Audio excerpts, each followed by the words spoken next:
اعوذ باللہ من الشیطان الرجیم بسم اللہ الرحمن الرحیم۔ انفو 56 کے معزز دوستوں، میں ہوں حافظ آیان اور تمام دیکھنے اور سننے والوں کو السلام علیکم۔ دوستوں، آج کی ویڈیو میں ہم یزید کے بیٹے معاویہ کے بارے میں ذکر کریں گے کہ کیسے اس نے اپنے باپ دادا کی خلافت اور حکمرانی کو ٹھکرا دیا۔ یزید بن معاویہ کا ایک بیٹا تھا جو اسے بہت عزیز تھا، اس لیے یزید نے اس کا نام اپنے باپ کے نام پر معاویہ رکھا تھا۔ وہ چاہتا تھا کہ اس بچے کی اپنی مزاج کے مطابق تربیت کرے تاکہ وہ اس کا حقیقی جانشین بن سکے۔ جب معاویہ بن یزید اس عمر کو پہنچا کہ اسے لکھنا پڑھنا سکھایا جائے تو اس لیے اس وقت کے بہت قابل استاد عمر المقصود کو منتخب کیا گیا۔ یہ شخص اہل بیت علیہ السلام سے محبت اور یزید سے شدید نفرت کرتا تھا، لیکن چونکہ یزید اس بات کو نہیں جانتا تھا اسی لیے معاویہ بن یزید کو اس کی شاگردی میں دے دیا۔ اس استاد نے معاویہ بن یزید کو قرآن کی حقیقی تعلیمات سے روشناس کروایا اور ساتھ ہی اہل بیت علیہ السلام کی عظمت اور منزلت کا بھی بتایا اور ان کی محبت کا دیا معاویہ کے دل میں روشن کر دیا۔ یزید ملعون کا یہ بیٹا ابھی 20 سال کا ہی تھا کہ اس کا باپ جہنم رسید ہوا اور لوگوں نے معاویہ بن یزید کو مسلمانوں کا خلیفہ تسلیم کر لیا۔ دوستو، 20 سال کی عمر جوانی کا ایک ایسا دور ہے کہ جب انسان خواہشات کی مزوری پر ہوتا ہے۔ یزید کا جانشین ہونا اور پوری اسلامی مملکت پر حکمرانی کرنا اپنی تمام جائز و ناجائز خواہشات کو پورا کرنے کے لیے بہترین موقع تھا، لیکن معاویہ بن یزید 40 دن تک تخت خلافت پر بیٹھا اور ان 40 دنوں میں اس نے اپنے باپ کی شرمناک کارناموں کا بہت باریک بینی سے جائزہ لیا۔ جب اس نے دیکھا کہ میرے باپ نے اسلام اور مسلمانوں کو کس قدر عظیم نقصانات پہنچائے ہیں تو اس نے محسوس کیا کہ وہ ایک دوراہے پر کھڑا ہے کہ حکومت کی باغ توڑ تھامے رہے اور ظلم و ستم اور عیش و عشرت کا بازار گرم رکھے یا تخت و تاج کو چھوڑ دے اور اپنے آپ کو ان ہولناک گناہوں اور ان کے دردناک عذاب سے دور رکھے۔ بالآخر اس نے فیصلہ کر ہی لیا۔ اس کا فیصلہ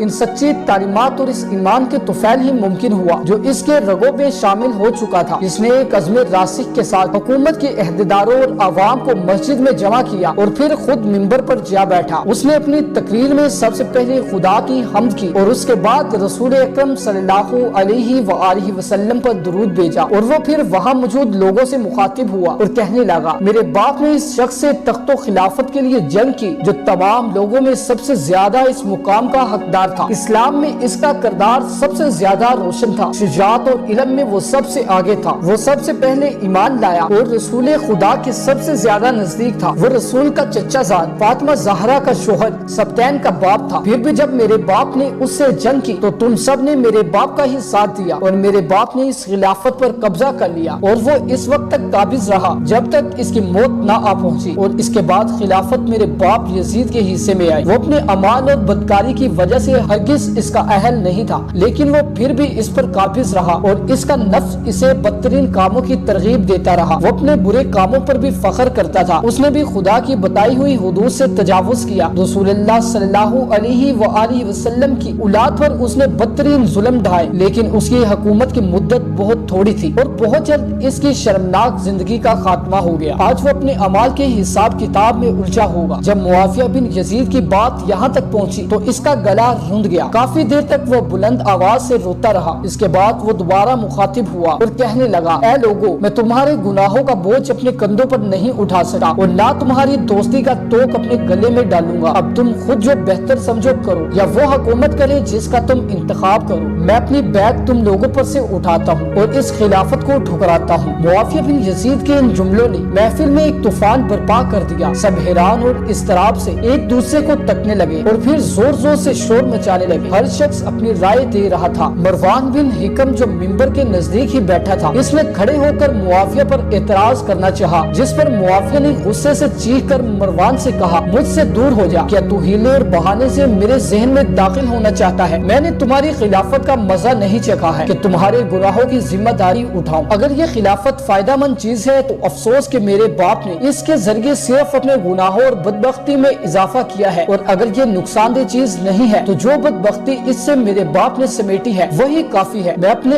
آپ کو اس سے آلودہ نہیں کروں گا۔ یہ کہہ کر وہ زارو کتار رونے لگا اور پھر منبر سے نیچے اتر آیا۔ بنو امیہ جس کے لیے یہ واقعہ ایک بہت بڑا خطرہ تھا اور اس کے بعد خلافت اس سے چھین سکتی تھی، وہ اس کا انتقام لینے کے لیے سب سے پہلے عمر المقصود یعنی معاویہ بن یزید کے استاد کے پاس پہنچے اور اس سے کہنے لگے، تم نے اس طرح اس کی تربیت کی ہے کہ آج اس نے